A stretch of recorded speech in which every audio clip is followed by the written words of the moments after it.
Y एक concept होता है कि sexual dimorphism well marked in male and female. What do you mean by the term sexual dimorphism? तो let's come to the point. Male और female में sexual dimorphism का जो concept होता है वो आफ्टर प्यूबर्टी डेवलप होता है। पहली बात समझिए, ह्यूमन में रिप्रोडक्शन होता कैसे है? ह्यूमन में सिर्फ सेक्सुअल रिप्रोडक्शन होता है और इनमें एक फिनोमेना होता है सेक्सुअल डायमॉर्फिज्म। हम बड़ा कंफ्यूज रहते हैं। डाई मतलब दो, समझिए आप, डाई बोर्ड्स हो जाता है ना, तो मेल और फीमेल तो क्या होता है अलग अलग, तो इसका मतलब क्या है? डाई मतलब अलग अलग, मेल और फीमेल क्या होते हैं अलग अलग। और उन्हें कैसे पहचान सकते हैं? मॉर्फोलॉजिकली, बाहर से देखकर पहचान सकते हैं कौन मेल है और कौन फीमेल है। किसके बिहाफ पर? On the basis of secondary sexual characters.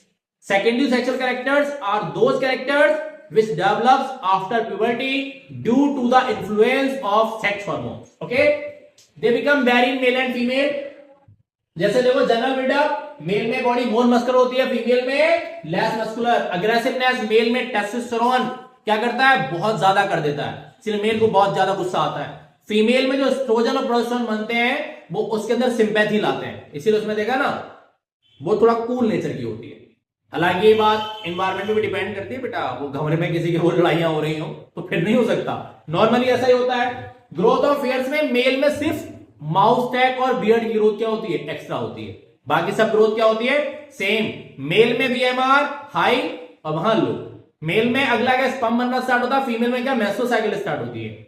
और अगला फीमेल में ब्रेस्ट और हिप रीजन एनलार्ज हो जाता है। ठीक है, तो इस तरह से आप मेल और फीमेल को अलग कर सकते हैं। This phenomena is called sexual dimorphism.